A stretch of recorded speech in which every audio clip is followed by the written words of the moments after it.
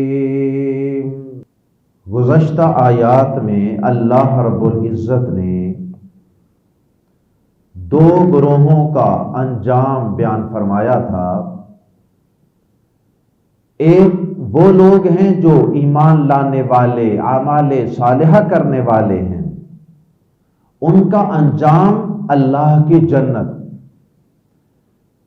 اور پھر دوسرا گروہ جو اللہ کی آیات کا انکار اور اس کے رسولوں کی تکذیب کرنے والے ہیں، ان کا انجام جہنم کی شکل میں گزشتہ آیات میں اللہ رب العزت بیان فرما چکے۔ اب اس کے بعد آیت نمبر 17 میں اللہ رب العزت نے فا کے لفظ کے ساتھ اپنے کلام کو شروع کیا۔ فا کا مطلب ہے کہ اس آیت کا اور اس جملے کا گزشتہ آیات کے ساتھ کوئی تعلق ہے، پس تم یہ کرو۔ مطلب یہ ہے کہ جب تم گزشتہ آیات میں دو گروہوں کا انجام اور اینڈ جان چکے ہو تو پھر اے انسانوں اب تمہارا فرض بنتا ہے کہ تم اپنے اعمال ایسے بناؤ کہ تم اللہ کی جنتوں کے مہمان اور وارث بنو، نہ کہ جہنم کا ایندھن بنو۔ تو جنت میں داخلے کے لیے کیا ضروری ہے؟ اللہ پاک نے پھر وہ بتا دیا آیت زیر تفسیر میں، اور وہ یہ ہے کہ تم دن اور رات کے ہر اہم موڑ پر، ہر نئے مرحلے پر تم اللہ رب العزت کی تعریف کرو، اس کی پاکیاں بیان کرو اور اس کی حمد و ثنا کے گن گاؤ، یعنی اس کی توحید کے تذکرے کرو، اس کے کمالات اور اس کی شان و شوکت کو بیان کرو۔ اور اکثر اہل علم نے اس آیت مبارکہ سے نماز پنجگانہ کا ثبوت بھی بیان فرمایا۔ اکثر اہل علم نے ان دو آیات سے، آیت نمبر 17 اور 18 سے 5 نمازوں کا، نماز پنجگانہ کا اسباب ذکر فرمایا ہے، یعنی 5 نمازوں کو ثابت کیا ہے ان دو آیات سے۔ بعض منکرین حدیث یہ اعتراض کرتے ہیں نمازوں پر کہ جی یہ نمازیں مولویوں نے خود ہی بنا لی ہیں العیاذ باللہ، اور قرآن مجید میں وہ اقیم الصلاۃ کی اپنی من مانی تفسیر کرتے ہیں۔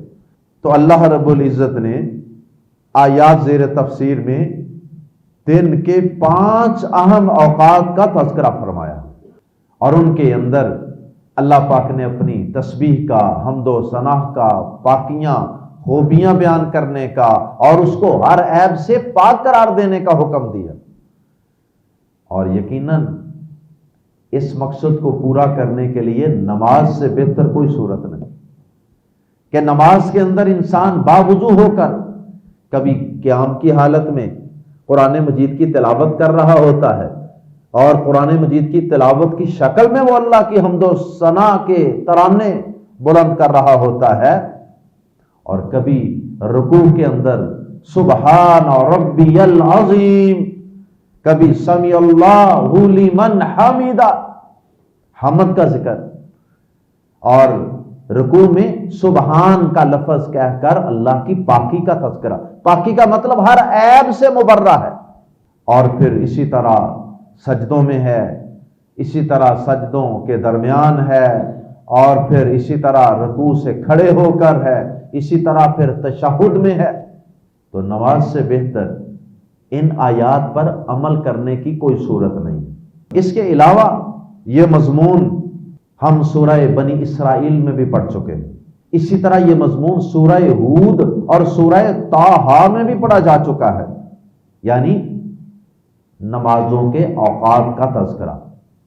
اگرچہ پوری اور مکمل تفصیلات نمازوں کے طریقے، احکامات، وضو کب ٹوٹتا ہے اور وضو کی پوری ڈیٹیلز اور تفصیلات، اور پھر نمازوں کے اوقات کی مکمل تفصیلات، وہ احادیث کے اندر ہی موجود ہے، لیکن اللہ پاک نے اجمالاً موٹا موٹا وضو کا طریقہ بھی بیان کر دیا ہے، غسل کا طریقہ بھی بیان کر دیا ہے، اور نماز پڑھنے کا حکم بھی دے دیا، اور نمازوں کے اوقات کی طرف بھی اشارہ کر دیا ہے۔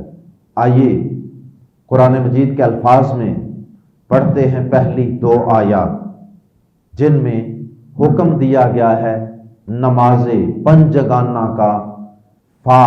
پس جب تم جان چکے کہ جنت کس کا انجام، جہنم کس کا انجام، جو غیروں کی تعریفیں کرتا ہے، ان کے پل باندھتا ہے، اس کا انجام جہنم، شرک، اور جو اللہ کی پاکیاں بیان کرتا ہے، اللہ کی حمد و ثنا کے ترانے گاتا ہے، مواحد توحید والا ہے، اس کا انجام جنت۔ جب تم یہ جان چکے، تو پس اب کرنا کیا ہے؟ سبحان اللہ، پس اب تم پہ لازم ہے سبحان اللہ، اللہ کی تسبیح کرو، اللہ کی پاکی بیان کرو، اللہ کو ہر عیب کمزوری سے بے عیب ہونا اور مبرہ اور منزہ ہونا قرار دو۔ یہ سبحان اللہ، یہ لفظ ہم کثرت سے پڑھتے ہیں نا، سبحان اللہ، اللہ پاک، اللہ پاک ہے، اس کا لفظی معنی ہے اللہ کی پاکی، اور یہ اصل میں جملہ پورا یوں ہے، سبحو، پاکی بیان کرو، سبحان اللہ، اللہ کی پاکی۔ تو سبحو کا فعل امر وہ حذف کر دیا گیا اور صرف سبحان اللہ کو قائم رکھا گیا۔ یہ سبحان اللہ مفعول مطلق ہے گرامر کی اصطلاح میں، اور اس کی اردو زبان میں ہم مثال کئی دفعہ عرض کر چکے ہیں۔ جیسے ہم کہتے ہیں صبر کرو صبر، اب پورا جملہ تو یوں ہے صبر کرو صبر، لیکن بعض اوقات ہم شروع سے صبر کرو کا لفظ ہٹا دیتے ہیں، صبر کرو اس کو اتار دیتے ہیں اور صرف اتنا ہی کہہ دیتے ہیں صبر، صبر کرو صبر۔ تو وہ جو صبر کا آخری لفظ تھا وہ مفعول مطلق تھا، اس کو قائم رکھا اور پہلا حصہ حذف کر دیا۔ یہ اردو زبان میں بھی طریقہ رائج ہے۔ تو سبحان اللہ کے ساتھ شروع میں کوئی لفظ ہوتا ہے جو حذف ہوتا ہے۔ جب ہم خود کہتے ہیں نا سبحان اللہ، تو اس وقت شروع میں ہوتا ہے سبحت، میں نے پاکی بیان کی ہے، سبحت سبحان اللہ، میں نے پاکی بیان کی ہے سبحان اللہ، اللہ کی خوب پاکی۔ اور یہاں چونکہ اللہ پاک کہہ رہے ہیں تو یہاں فعل امر ہے کہ سبحو، پاکی بیان کرو، سبحان اللہ، اللہ کی پاکی، سبحان اللہ، پس اللہ کی تسبیح کرو، ہینا، جس وقت تم سونا، تم شام کرتے ہو۔ صبح شام کی ہم دعائیں بھی پڑھتے ہیں نا، اس کے اندر بھی یہ الفاظ آتے ہیں، امسینا، ہم نے شام کی، اصبحنا، ہم نے صبح کی، ہینا تم سونا، جب تم شام کرتے ہو۔ مساء کہتے ہیں شام کو، رات کے ابتدائی حصے کو شام کہتے ہیں۔ سورج غروب ہونے سے لے کر جب تک آسمان کے کنارے پہ سرخی قائم رہتی ہے نا، شفق، اس وقت تک کو شام کہہ لیتے ہیں، اگرچہ غروب آفتاب سے رات شروع ہو جاتی، لیکن رات کے ابتدائی حصے کو، عشاء کی اذان سے پہلے پہلے کا جو وقت ہوتا ہے، مغرب سے عشاء کے درمیان، اسے عام طور پہ شام کہہ لیتے ہیں، رات کا ابتدائی حصہ۔ ہینا تم سونا، جب تم شام کرتے ہو، اس وقت اللہ کی پاکی بیان کرو۔ وحین تصبحون، اور جب تم صبح کرتے ہو، وَلَهُ الْحَمْدُ، اور اسی کے لیے ہے الحمد، سب تعریف۔ صرف اللہ پاک کو بے عیب نہیں قرار دینا کہ وہ سوتا نہیں ہے، وہ کھاتا نہیں ہے، وہ پیتا نہیں ہے، وہ اس کی کوئی بیوی نہیں ہے، اس کی کوئی اولاد نہیں ہے، اسے اونگ نہیں آتی ہے، یہ سارے نقص ہیں۔ تو صرف اس کو بے عیب ہی قرار نہیں دینا، صرف اس کی تسبیح ہی نہیں بیان کرنی، بلکہ اس کے اندر خوبیاں بھی بڑی ہیں نا، کمالات بھی بڑے ہیں، اسے حمد کہتے ہیں۔ تو حمد کا بھی درمیان میں اللہ پاک نے ذکر فرما دیا۔ ابھی اصل بات جاری تھی، 5 اوقات کا ابھی ذکر مکمل نہیں ہوا تھا، ابھی اللہ پاک نے صرف تم سونا اور تسبحونا کا ذکر کیا۔ تو درمیان میں اصل کلام کو روک کر ایک اور بات کا بھی حکم دے دیا، وَلَهُ الْحَمْدُ فِي السَّمَاوَاتِ وَالْأَرْضِ، اور اسی کے لیے ہے سب تعریف، آسمانوں میں اور زمین میں۔ خوبیاں اور کمالات کا مالک بھی وہی ہے۔ پھر دوبارہ اصل مضمون تسبیح والا وہ شروع کر دیا۔ اور کس وقت تم نے تسبیح کرنی ہے؟ وَعَشِيًّا، اور پچھلے پہر۔ عشیًّا کہتے ہیں دن کا پچھلا حصہ، لوڈیلا جسے ہم کہتے ہیں پنجابی میں۔ وحینا، اور جس وقت تظہرون، تم ظہر کرتے ہو یا تم ظہر کے وقت میں داخل ہوتے ہو۔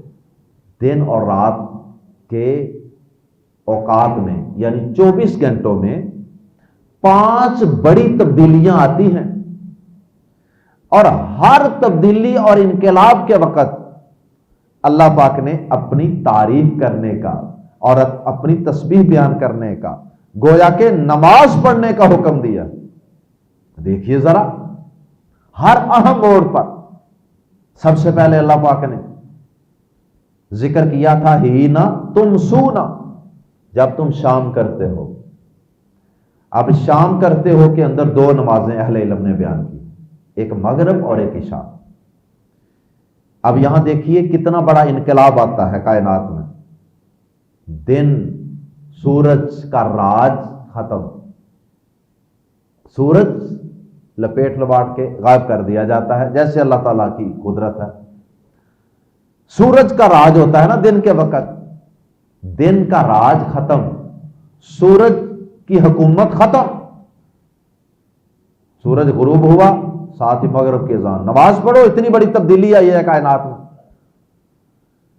اور پھر شفق کی روشنی، سرخی آسمان پہ پھیلی رہتی ہے، اور کچھ وقت کے بعد کوئی 1.25 گھنٹہ 1.5 گھنٹہ اندازاً مغرب کے بعد، اس کے بعد پھر ایک اور انقلاب آتا ہے کہ وہ سرخی جو دن کا کچھ نہ کچھ، دن کی کچھ نہ کچھ یاد تازہ کر رہی تھی نا، وہ سرخی روشنی، اب وہ بھی مکمل ختم۔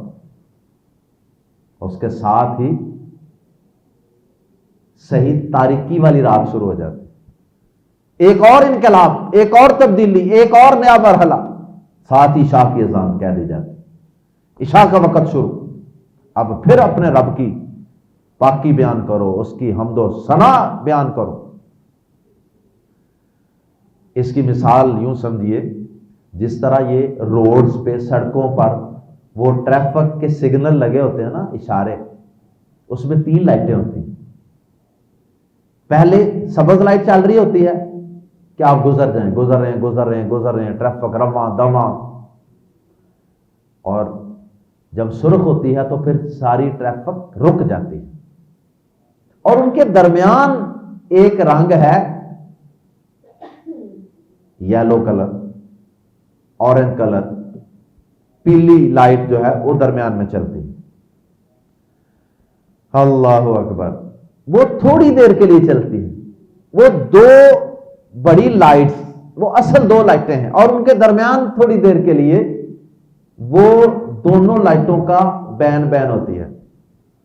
اس کا مطلب یہ ہوتا ہے کہ جناب اب آپ کی ٹریفک کی روانگی، رواں دواں ہونا وہ ختم ہو گیا، وقت رک جائیں. لیکن اگر آپ درمیان میں پہنچے ہوئے تو چلو جلدی جلدی گزر جائیں. اور اس کے بعد پھر سرخ رنگ کی لائٹ چل جاتی ہے. تو یہ سمجھیں کہ ایک دن ہے، سورج چمک دمک رہا ہے، روشنی ہر طرف، دن کا راج ہے، سورج کا راج. اور اس کے بعد پھر رات آ جاتی ہے، رات کی حکومت شروع، رات راج کرتی ہے، رات کی تاریکی عشاء سے وہ شروع ہوتی. اور ان کے بین بین ایک وقت ہے مغرب کا، جب شفق کی زرد رنگ کی روشنی آسمان پر پھیلی ہوتی. وہ درمیان میں تھوڑا سا وقت ہے، رات اور دن کے درمیان. تو جب سورج غروب ہوا، لائٹ اورنج ہوئی، شفق کی سرخی پھیل گئی، نماز پڑھو مغرب. اور جب وہ ختم ہو گئی پھر اس کے بعد عشاء کی نماز پڑھو. تو حین تمسونا، جب تم شام کرتے ہو، تو شام کے پہلے کنارے پر مغرب ہے، شام کے دوسرے کنارے پر عشاء ہے. شام شروع ہوتی ہے تو مغرب، شام ختم ہوتی ہے تو عشاء، درمیان میں کوئی وقفہ نہیں. وحین تصبحون، اور جب تم صبح کرتے ہو، رات کی تاریکی ختم، اس کا راج ختم، انقلاب آنے لگا نا، صبح صادق ہو گئی ہے. تو ساتھ ہی نماز کا حکم دے دی، فجر کی نماز، اذان ہو جاتی ہے، نماز پڑھو بھائی. بہت بڑی تبدیلی آئی ہے کائنات میں. اور یہ تبدیلی کس کے حکم سے آ رہی ہے؟ ساری تبدیلیاں کائنات کے بادشاہ شہنشاہ کے حکم سے آ رہی. اس لیے تمہارا فرض بنتا ہے کہ اس کی قدرت کی کاریگری جب بھی دیکھتے ہو، جب بھی وہ کسی نئے موڑ میں داخل ہوتی ہے، فوراً اللہ کی عبادت کے لیے کمر بستہ ہو جاؤ. آپ صبح ہو گئی، نماز پڑھ لی. اور پھر اس کے بعد وَعَشِيًّا، اور پچھلا پہر.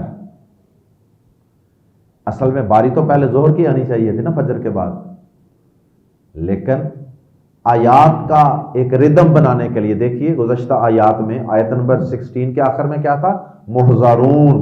17 کے آخر میں تسبحون، پھر 18 کے آخر میں تظہرون، اور اس سے آگے اگلی آیت میں 19 میں تخرجون. یہ ایک ردم ہے آیات میں، خوبصورتی. اس وجہ سے تظہرون کو بعد میں ذکر کر دیا ہے اور عصر کا وقت پہلے ذکر کر دیا. وَعَشِيًّا، اور پچھلے پہر. پچھلے پہر کیا ہوتا ہے؟ چلے ہم ظہر کی بات پہلے کر لیتے ہیں ترتیب سے. اب اس کے بعد فجر کی نماز پڑھی، اس کے بعد سورج طلوع ہو گیا. سورج طلوع ہونے کے بعد نماز فرض تو نہیں کی گئی، لیکن اشراق کی نماز اس وقت بھی پڑھنے کی ترغیب دی گئی ہے. اس کے بعد پھر سورج اپنے پورے جوبن پہ آ جاتا ہے، پورے کلائمیکس، عروج. اور ساتھ ہی وہ ذرا بھی تھوڑا سا بھی ڈلنے لگ جائے، نماز ظہر کے لیے تیار ہو جاؤ. سورج کو اب زوال آنے لگا ہے، ڈلنے لگا ہے، پورے کلائمیکس پہ ہے اس وقت بھی نماز ظہر. پھر اس کے بعد جب پچھلا وقت آئے گا، سورج کی روشنی ماند پڑنے لگ جائے گی، سورج پہ بڑھاپا طاری ہو جائے. اس وقت تم نے عصر کی نماز پڑھی. وہ بھی ایک انقلاب آ رہا، دودھ کے اندر آہستہ آہستہ زردی آنے لگ جاتی ہے، سورج کی وہ تمازت، وہ چمک دمک نہیں رہتی. بہرحال یہ 5 اس کائنات کے اندر نظام عالم میں روزانہ ہونے والی تبدیلیاں ہیں جنہیں ہر انسان ملاحظہ کرتا ہے. تو ان 5 اوقات کے اندر اللہ پاک نے اپنی تسبیح کرنے کا اور اپنی تعریف کرنے کا حکم دیا ہے، یعنی نماز پڑھنے کا حکم دیا ہے. یخرج الحی، یہاں سے آگے اللہ پاک کی قدرتوں کے تذکرے ہیں، اس کے کمالات کے مزید تذکرے ہیں۔ اگرچہ پہلی 2 آیات کے اندر بھی بظاہر تو 5 وقت نماز پڑھنے کا حکم ہے، لیکن ان 5 نمازوں کے 5 اوقات میں بھی 5 انقلاب اور تبدیلیوں میں بھی اللہ پاک کی قدرت کی بہت بڑی نشانیاں موجود ہیں۔ اور اس کے بعد پھر اللہ پاک نے مزید اپنی قدرتیں، شان و شوکت اور اپنی عظمتیں بیان فرمائی ہیں، اور یہ وہی آیات اور وہی نشانیاں ہیں جو قرآن مجید کے اکثر مقامات پہ بیان فرمائی گئی ہیں، چند ایک کے علاوہ۔ اکثر وہ ہیں جو پہلی صورتوں میں بھی ہم بار بار پڑھ چکے ہیں۔ یخرج الحی، نکالتا ہے وہ زندہ کو، من المیت، مردہ سے، میت سے، مردہ سے نکالتا ہے، وَيُخْرِجُ الْمَيِّتَ، اور وہ نکالتا ہے مردہ کو، من الحی، زندہ سے۔ زندہ کو مردہ سے نکالنے کی بے شمار مثالیں ہیں، جیسے مردہ، انڈا مردہ ہے، اس سے اللہ پاک چوزا نکال دیتا ہے۔ اسی طرح انسان جو ہے، انسان یہ بھی مردہ منی سپرم سے ہی نکلا ہے، ایک نطفے سے اللہ پاک نے اسے پیدا کیا جو کہ مردہ تھا، اللہ پاک نے اس سے اسے پیدا کر دیا، تو وہ نکالتا ہے زندہ کو مردہ سے، وَيُخْرِجُ الْمَيِّتَ، اور وہ نکالتا ہے مردہ کو، من الحی، زندہ سے۔ انڈا، مرغی سے انڈا نکلتا، اسی طرح سے وہ انسان سے اللہ پاک مردہ منی سپرم نکال دیتا ہے، نطفہ، اور اسی طرح سے اللہ پاک جو جاندار ہیں، پودے ہیں، ان سے اللہ پاک جو بیج نکالتے ہیں وہ مردہ ہیں۔ تو خیر اس کی کائنات میں بہت سی مثالیں پھیلی ہوئی ہیں۔ وَيُحْيِي الْأَرْضَ، اور وہ بطور خاص زمین کا ذکر کر دیا، وَيُحْيِي، اور وہ زندہ کرتا ہے، الارض، زمین کو۔ یہیں سے ایک لفظ ہے یحیی، اس کی یا کی جگہ میم پیش منہ لگا دیں، محیو، محیون، زندہ کرنے والا، میم پیش منہ لگانے سے اسم الفاعل بن جاتا ہے۔ تو ایک نام ہے محی الدین، محی الدین، دین کو زندہ کرنے والا، جس کو اکثر لوگ پڑھتے ہیں محی الدین، یا پر شد لگا دیتے ہیں، حالانکہ ایسا نہیں ہے۔ تو اس لفظ کو محی الدین نہیں پڑھنا بلکہ محی الدین، وہ اسی لفظ یحیی سے ہے۔ وَيُحْيِي الْأَرْضَ، اور وہ زندہ کرتا ہے زمین کو، بعد موتها، اس کے مردہ ہونے کے بعد۔ جب بارش نہیں ہوتی تو زمین آہستہ آہستہ مردہ ہو جاتی ہے، وہ ناقابل کاشت ہوتی ہے، اس میں کوئی چیز اگ نہیں سکتی ہے۔ اللہ پاک پھر اپنی رحمت سے بارش برساتا ہے، اور پھر وہی مردہ زمین زندہ ہو جاتی ہے، قابل کاشت ہو جاتی ہے۔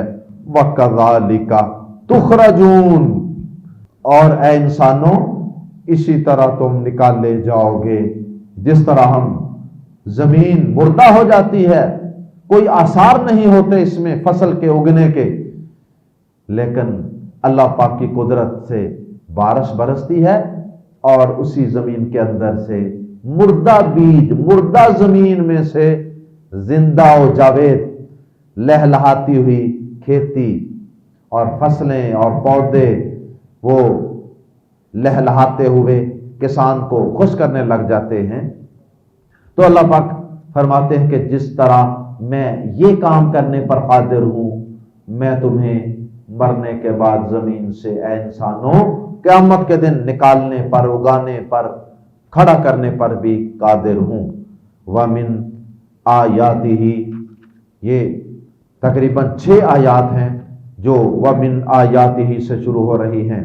وَمِنْ آیَاتِهِ، اور اس کی نشانیوں میں سے ہے ان کے خالقہ، اس نے پیدا کیا کم تمہیں، من تراب، مٹی سے، اور اس کی نشانیوں میں سے ہے کہ اس نے پیدا کیا تمہیں من تراب، حقیر سی مٹی سے. مٹی انسان کی نظر میں بھی کوئی خاص وقت نہیں رکھتی. دھول اڑ رہی ہے، مٹی اڑ رہی ہے، تو مٹی ایک حقیر ہونے کی علامت ہے. تراب ان کی تنوین کی وجہ سے ہم ترجمہ کر رہے ہیں حقیر سی مٹی سے. ان خلقکم، اور اس نے پیدا کیا تمہیں، کہ اس نے پیدا کیا تمہیں من تراب، حقیر مٹی سے. مٹی سے کیسے پیدا کیا؟ ہمارے بابا حضرت آدم علیہ السلام کو اللہ پاک نے سب سے پہلے مٹی ہی سے پیدا کیا. یہ مطلب بھی ہے، اور یہ مطلب بھی ہے کہ اس کے بعد اللہ پاک نے ان کی بیوی سے اور ان سے انسانوں کو ایک نطفے کے ذریعے پیدا کیا. لیکن ان سب کی غذا اور خوراک وہ اللہ پاک نے کہاں رکھ دی؟ اسی مٹی میں. اللہ اکبر. تو تمام چیزیں جو انسان کھاتا ہے، جو اس کی زندگی کے لیے ضروری ہیں، پانی ہے، خوراک ہے، وہ سب کی سب چیزیں اس زمین سے ہی آتی ہیں. تو یہ بھی اس کا مطلب ہے. اور اس کی نشانیوں میں سے ہے کہ اس نے تمہیں حقیر مٹی سے پیدا کیا. ثم پھر اذا اچانک انتم ہو تم بشرن بشر، پھر ہو تم اچانک ایک بشر، ایک انسان بن گئے ہو. تنتشرون، جو پھیل رہے ہو. انتشار اسی سے ہے، پھیل جانا، بکھر جانا زمین پہ. اللہ اکبر. یہ اچانک کا لفظ اللہ پاک نے کیوں بولا ہے؟ اچانک تم، پھر اچانک تم ایک بشر ہو. اس کا مطلب یہ ہے کہ انسان کو اللہ پاک نے ایک چھوٹے سے نطفے سے پیدا کیا اور اسے کن کن مراحل سے اس کی ماں کے پیٹ کے اندر گزارا، جن کا ذکر سورۃ المومنون سورہ حج کے اندر موجود ہے. وہ سارے مراحل جن سے انسان گزرتا ہے وہ ہم دیکھتے تو نہیں نا، وہ تو ہماری آنکھوں سے مخفی رہتے ہیں سارے مراحل. جب انسان دنیا میں آتا ہے تو وہ اچانک ایک ہمارے سامنے ایک انسانی شکل ظاہر ہو جاتی ہے. اس لیے کہا اچانک تم ایک بشر ہو. تنتشرون، پھر جوان ہونے کے بعد تم اے انسانوں زمین کے اندر پھیل جاتے ہو. کوئی کسی ملک میں رہتا ہے، کوئی کسی ملک میں رہتا ہے، کوئی پہاڑوں پہ رہتا ہے، کوئی دریاؤں اور سمندروں اور جزیروں میں رہتا ہے، اور کوئی کسی ریگستان کے اندر رہتا ہے، کوئی کسی جگہ رہتا ہے، کوئی سردی والے علاقوں میں رہتا ہے، کوئی گرمی والے علاقوں میں رہتا ہے. پوری زمین پہ انسان اپنے گھر بنا رہا ہے، پہاڑوں کی چوٹیوں پر بھی، جنگلوں کے اندر بھی، سمندروں کی وسطوں میں بھی، ہر جگہ انسان کا وجود نظر آتا ہے. یہ سب اللہ وحدہ لا شریک کی قدرت ہی کا کرشمہ ہے کہ اس نے پیدا بھی کیا اور پھر ان کو پوری زمین پر پھیلا دیا. وَمِنْ آیَاتِهِ، اور اس کی نشانیوں میں سے ہے. یہ من بار بار جو آ رہا ہے وَمِنْ آیَاتِهِ، اس کا مطلب یہ ہے کہ اس کی نشانیوں میں سے ایک نشانی یہ بھی ہے، یعنی اس کا مطلب یہ ہے کہ اس کی قدرت کی نشانیاں تو بے حد و حساب اور بے شمار ہیں، وہ گنی نہیں جا سکتی، اتنی اس کی قدرت کی نشانیاں ہیں. یہ تو ان نشانیوں میں سے چند نشانیاں ہیں جو بیان کی جا رہی. وَمِنْ آیَاتِهِ، اور اس کی نشانیوں میں سے ہے ان کے خلق، اس نے پیدا کی، لکم تمہارے لیے، تمہاری خاطر، من انفسکم تمہاری جانوں میں سے، تمہاری جنس میں سے. اللہ اکبر.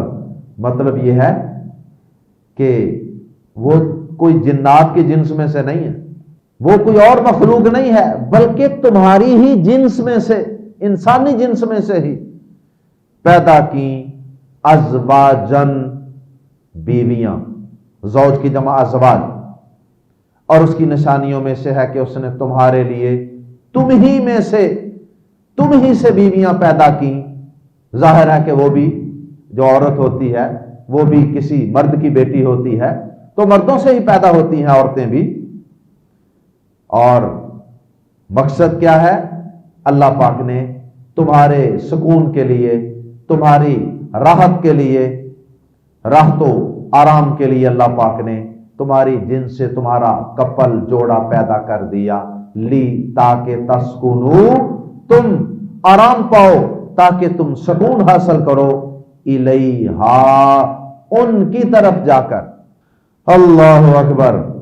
ہمارے بابا حضرت آدم علیہ السلام کو جنت میں اللہ پاک نے ہر نعمت عطا فرمائی، لیکن اس کے باوجود سورۃ الاعراف آیت نمبر 189 میں اس کا ذکر ہے، اس کے باوجود انہوں نے پورا سکون نہیں پایا جب تک اللہ پاک نے ان کی جنس میں سے ان کی بیوی پیدا نہیں کر دی۔ وَهُوَ الَّذِي سورہ اعراف میں اللہ پاک نے فرمایا هُوَ الَّذِي خَلَقَكُم مِّن نَفْسٍ وَاحِدَةٍ وَجَعَلَ مِنْهَا زَوْجَهَا لِيَسْكُنَ إِلَيْهَا، تاکہ وہ آدم علیہ السلام اس سے اپنی بیوی سے سکون حاصل کریں۔ یہ ایک فطری چیز ہے کہ اللہ پاک نے مرد کے لیے عورت کو سکون بنایا، اور اسی طرح عورت کے لیے مرد کو سکون بنایا۔ اور مرد اور عورت اگر شریعت کی حدود میں رہتے ہوئے اپنی اپنی ذمہ داریاں ادا کرتے رہیں تو واقعی 24 کے 24 گھنٹے ہی وہ ایک دوسرے کے لیے سکون کا باعث ہے، راحت کا باعث ہے۔ ورنہ اگر انسان اکیلا ہوتا تو وحشت ہوتی اور ایک عجیب و غریب قسم کی تنہائی انسان کو محسوس ہوتی۔ اگر سمجھ نہ آئے تو ان بوڑھوں سے پوچھ لیں کہ جن کی بیویاں فوت ہو چکی، بڑھاپے کے اندر ان پہ کیا بیتتی۔ اللہ اکبر۔ اور یہ بھی اللہ پاک کی قدرت کی نشانی ہے کہ اس نے مردوں اور عورتوں کا تناسب اور ان کی تعداد ہر دور میں 50% کے قریب ہی رکھی ہے۔ یعنی کبھی ایسا نہیں ہوا کہ عورتوں کی تعداد جو ہے وہ 20% ہو جائے اور 80% مرد ہو جائے۔ یہ اس رب کا اندازہ ہے، یہ اس کی تقدیر ہے جو کبھی غلط نہیں ہو سکتی۔ اور یہ مرد اور عورت کے نکاح کی ضرورت اللہ پاک ہر دور کے اندر پوری کرتا رہتا ہے۔ اور پھر مزید اس کی قدرت کی نشانی یہ ہے وَجَعَلَ، اور اس نے بنا دی، رکھ دی، بینکم، تمہارے درمیان، خامد بیوی کے درمیان، ہسبینڈ وائف کے درمیان، مودتاً، محبت، تمہارے درمیان رکھ دی محبت یا دوستی، ورحمتاً، اور ایک طرح کی رحمت۔